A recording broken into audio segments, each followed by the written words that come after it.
the levee just breaks wide open and it's just floods of fucking sexual liberation, right? And Chris, just let me know. Do you like the hair pulling? Like, do you like the hair pulling? That scene was hilarious. I'll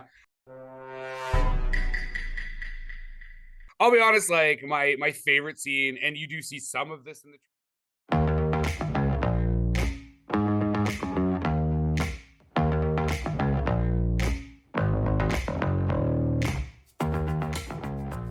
Hey, everybody, and welcome to the Joy Fuck Club.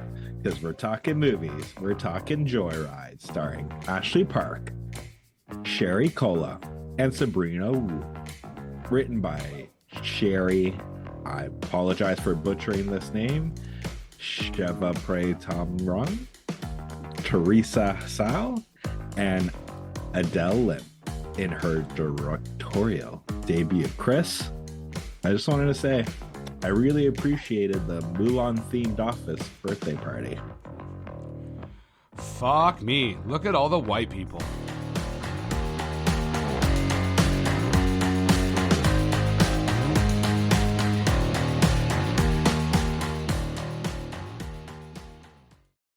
Hey, everybody, and welcome to this week's episode of How'd You Like That Movie? I also could have used an opening quote of Deadeye. If you find Coke, come back.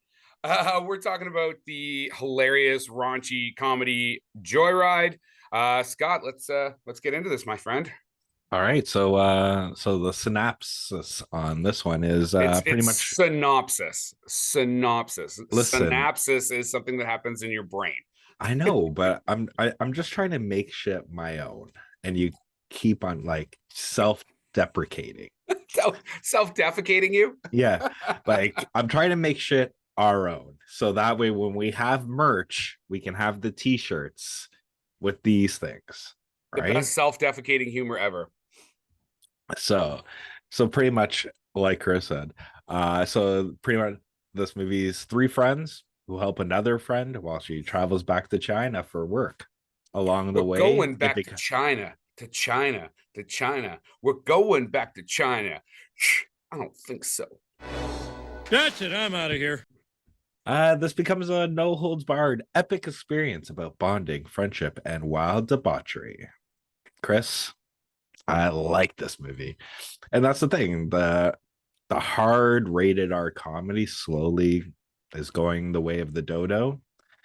But I think films like this kind of, make a case that if marketed well, if done well as well, in which the through line and the execution of the film carries through the whole way, like we can keep movies like this going. For a second, I thought you were suggesting that this didn't have a hard R rating. I was like, oh, I mean, I don't know how it did not have a hard R. It does have a hard R rating, correct? Right. Yeah. That's what I'm saying. But like, in terms of the hard R comedies, that they're very few and far between, as opposed to like when we grew up, right? Like everything was pretty much a hard R fucking comedy. Sounds like it's like a pirate rating. Hard R. Oh, brother, this guy stinks. I mean, I think this statement applies to R-rated films in general, whether it's like Joker or Deadpool. You can make money. You can make lots of money, but you have to do it well, and you also just have to kind of hit it in the right spot. Hit it, you know what I mean? I think we just talking about hard R-rated films, and because I feel like we were talking about kind of Joker and Deadpool fairly recently on one of our episodes. So I think it fell into, it was something, it was a criticism. I could think what we were talking about was a criticism of that Five Nights at Freddy movies. Yes, because they were saying it wasn't scary, and we're like, well, you got to look at what the target audience was. It wasn't That's a right. hard R, right? Yeah. Fair enough. I mean, Terrifier in those films have also, they're extremely violent and have done very well financially, right? So, although, I mean, this is a great jumping off point for financing on this. Okay, so I have a budget of 32 million. I've got it in kind of asterisks. I couldn't confirm it on multiple sites. It was like there was like one site that suggested it had a $32 million budget, but I couldn't work that back to anything. But let's even go with that. So it has a $60 million box office. So you would say if those numbers are true, you're like, man, this fucking bombed. Now, this was put through Seth Rogen's production company, and it was shot primarily in Vancouver. So I was thinking about this, how our tax credit system here in Canada, like they could have been getting up to between 40 and 60% of that money back, depending on, I don't know what the province of BC's tax credits are, but even with just the federal government and some provincial tax credit, you could be in the like 40% range. So let's say 50, just to keep the math easy. If that's true, then you broke even. Right. So even though, let's say you had this $32 million budget, you managed to do 16 million at the box office. Yeah, you still broke even. Your investors primarily got their money back.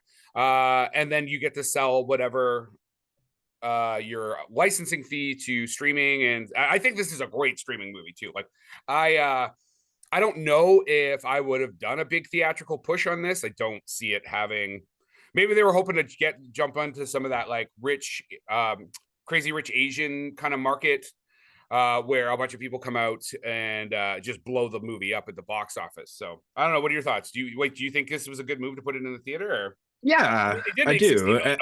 Let's not pretend that didn't happen.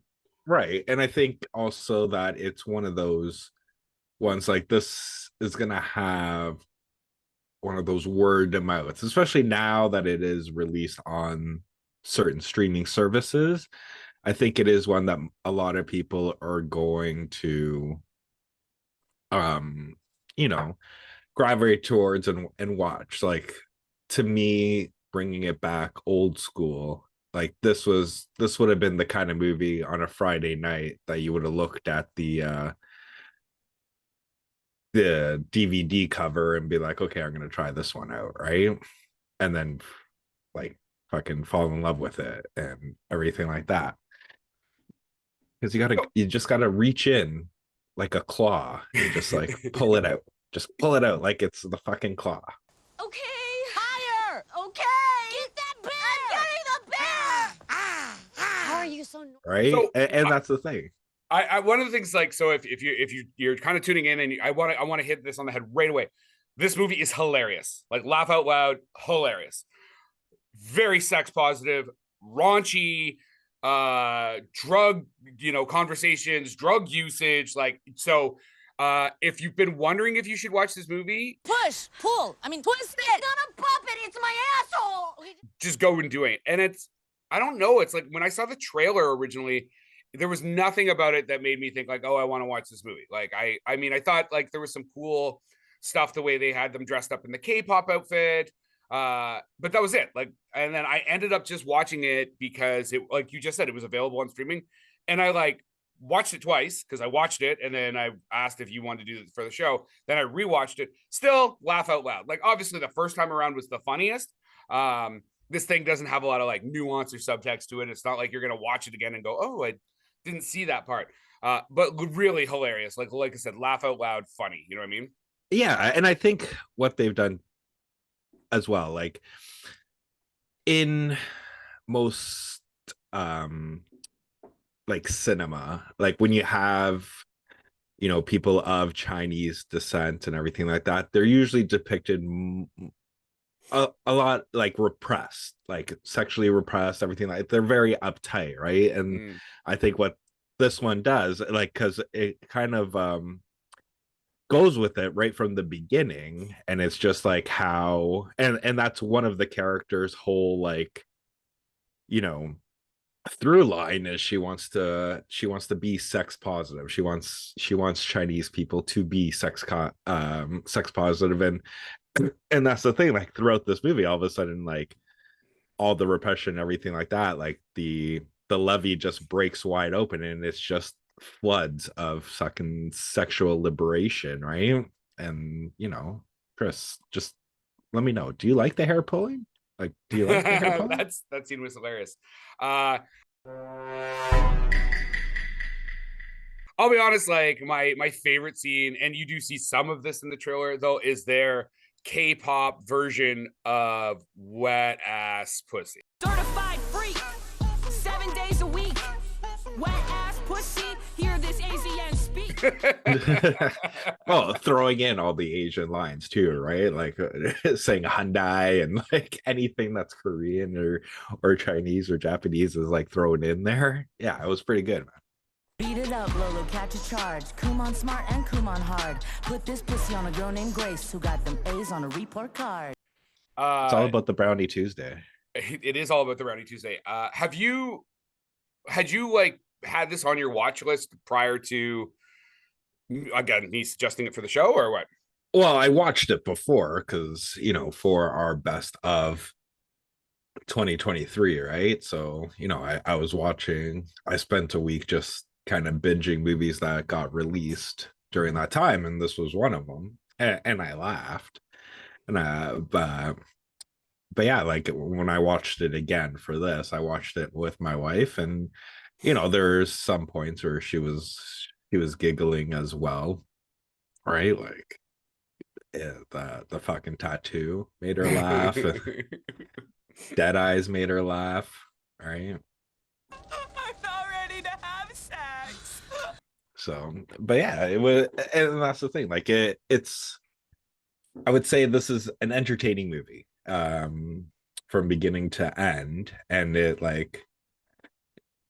it's worth kind of watching. But it's one of those movies that while watching it, it just seemed like everybody was having so much fun making it, right? Like Yeah. it just feels like you can like just sense that through everything. Like I'd say the casting was great because like they had a shit ton of great chemistry between all of them, and I think a couple of them only got added on just before they went, because I think Daniel Day Kim is the one that suggested two of the actresses because he worked with them on Broadway, if I'm not mistaken. Yes. Yeah, Ashley Park and Stephanie Sao. Yeah. He's the one that recommended them for the parts. And I mean, it's got a certain blend of humor. So two of the screenplay writers are Sherry Shiva and Teresa Zhao, and they both have it. Like Sherry Shiva is like basically part of the Family Guy DNA, right? Like I believe she's been an executive producer over there and staff writer, and like so like that raunchy comedy. She also works on Orville, and then Teresa's Family Guy, American Dad, We Bare Bears, and then Aquafina is Nora from Queens. So they are bringing really hardcore, raunchy sitcom, animated, comedy energy and writing talent into this screenplay. Plus, then you have, extremely talented cast with Ashley Park and Sherry Cola and Stephanie Xiao and Sabrina Wu, Sabrina Wu is also a great stand-up comedian. Like, these are very funny people reading a very funny script. And I loved how it like the white boss who's like, oh, I'm an ally. Like, I fired a white guy like this just last week, so it's cool. We're still allies, right? And like the comments about like, what, we can't say associate? Can we say Asian? No, you can't say Asian. Like, it just Can't say anything anymore. You're goddamn right, Kevin, so shut the fuck up. like they're playing on all those tropes, and it was so great because you have primarily Chinese, but Asian in general, Asian writers, Asian cast, and an Asian director. You are telling the story through the lens that they want to tell it, which is an interesting kind of side note on this is, so the director, as you already pointed out, Adele Lim, this is her directorial debut. So she was one of the co-writers on Crazy Rich Asians, which makes sense, right? You should probably have an Asian writer on Crazy Rich Asians, except she was not originally attached to the project. It was like this standard American white dude, like, like white guy was writing the screenplay based off the book. And it wasn't until the Asian director came on and he was just like, okay, I can't tell this story without any Asian writers. So anyway, they go on, they do that. They make a film for $30 million that does $240 million at the box office, right? That sounds like a great return on investment. You would think the next thing you would do as the studio or the financiers when they started talking about the sequel is you would be like, let's lock this writing team down, right? Let's get those guys right back on the script. Now they fucked that up. Why? Because they offer Adele or Adele. How do you say her name? Adele? I'm gonna say it's spelled like Adele. I'm gonna just say Adele. Your name's Adele for right now. Anyway, For right now. they offer her $100,000. The white dude, they offer somewhere between 800 and $1 million. So of course she walks from the project. Then he walks from the project, and now I think they're on like their third screenwriter or something like that, and it's stuck in development hell. But it's just like you had the formula by accident. You just got lucky. The director was like, yo, maybe let's bring in somebody who knows something about their own culture. And then still couldn't pony out the fucking money to lock her down. Like it's a bit ridiculous. But anyway, I'm really glad. I think she did a great job as a director. Her writing career she has like been a TV writer forever. She worked on Las Vegas, One Tree Hill, Private Practice, Rain. And then she also worked on Raya and the Last Dragon. Like she's an extremely competent writer. So it's great to have her it's kind of cool seeing a writer turn into a director. Now, can I ask you a quick question before I forgot this? So a lot of the writers on here are TV writers that moved on to feature, right? Sure. Based on absolutely. But you had a very strong criticism last week on Dumb Money for pretty much the exact same thing. No. But I am going to explain that. So there's a difference between I wrote some shows, some episodes on one show, and that's all I've got, versus like 2 decades, maybe even more, of writing entire seasons in different genres for, like I said, for like year after year after year. Like she didn't just write on one show. I listed off just some like of her top shows where like she was writing on the entire season. Those two who wrote Dumb Money basically worked on Orange is the New Black. That was it. Adele Lim is a much more experienced teleplay writer, screenplay writer. Mm-hmm. And the director, and the director of Crazy Rich Asians is John M. Cho. So he's not just the Asian director. I had to look at it. You way to stick on brand there. They literally if they were to do a mockumentary of like the some podcast host talking about this movie, it would basically be what's happening right now. Exactly. That's the thing. Like the one thing I appreciated with the writing too is because you're seeing everything from the spectrum. Now, whether or not it is, but like that insight of them once they landed in China, going through the airport, and they're like, this is how you can tell. This is how Chinese can tell who people are from based on what they're doing. And they're like, oh, that guy has a cell phone, so he's from Taiwan. Yeah. It's like, oh, look at those ones are wearing all the Gucci stuff, so they're from Beijing. So yeah.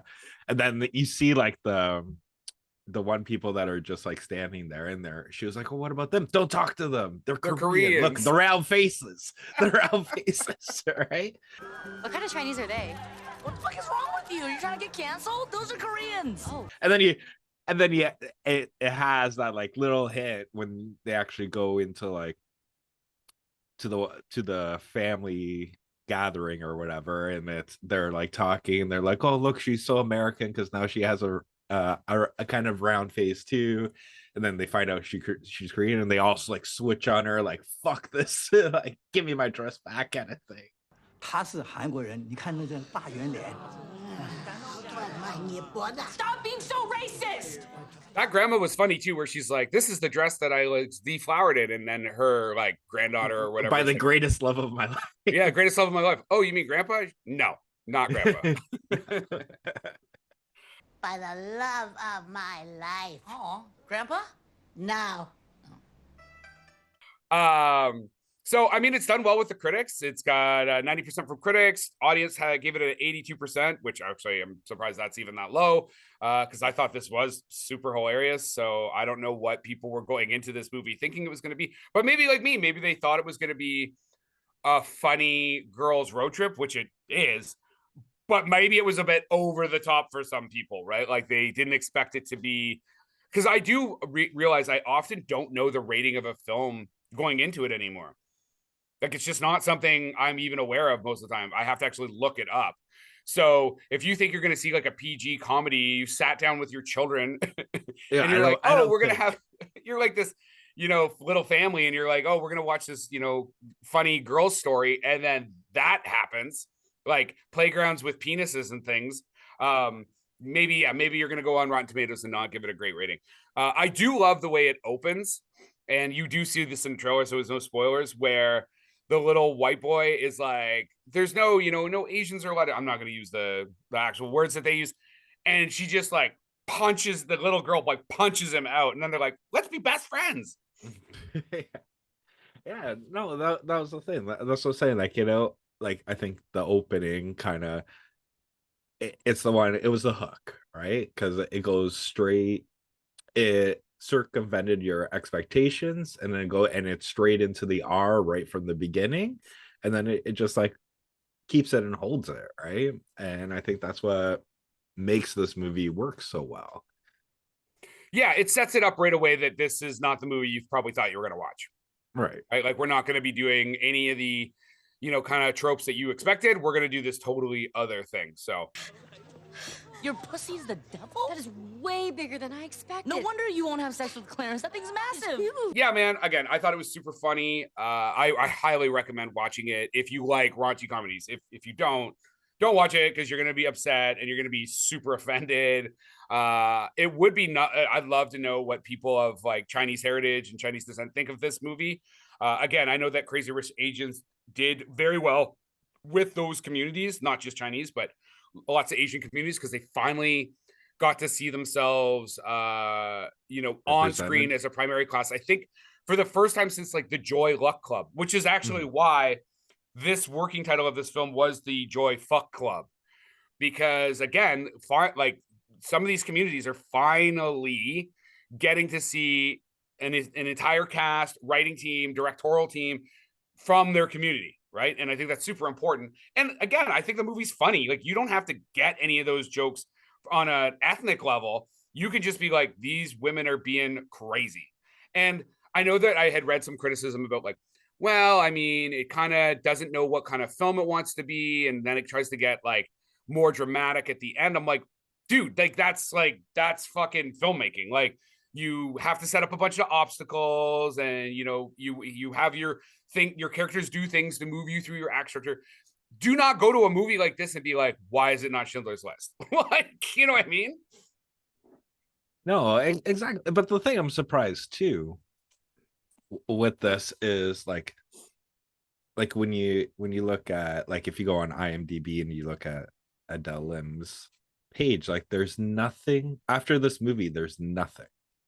Right? Like not even, in pre-production, post-production, like spec, like, which I'm surprised with, because with the word of mouth and the positive reviews, you would think that, something at least would be close to the works, whether, offered or even herself developing and just using this as the platform to get it on. I'm kind of surprised that there isn't anything with her, or even like a fucking, Joyride too. So it could be that like she also might still be writing on some TV shows. She might have just taken a break. I mean, you know what I mean? Like you just finished doing your first film. You've been kind of busy your whole life. Maybe you're taking a vacation, right? And things just haven't been released. But yeah. Do you got anything else you want to talk about? Because I kind of want to finish with my two quotes, because I think they feed well into each other. No, go ahead. So we got Wendy Ide from The Observer in the UK. The humor is crude, ribald, deliciously unsavory, everything you could hope for, in fact. And Kaylee Minoa from the Arizona Republic. I haven't laughed this hard in a movie theater in a very long time. And that is our wrap for the day. Please like and subscribe to this podcast. Tell your friends. If you want to get a hold of us, reach us at the www.howdyoulikethatmovie.com.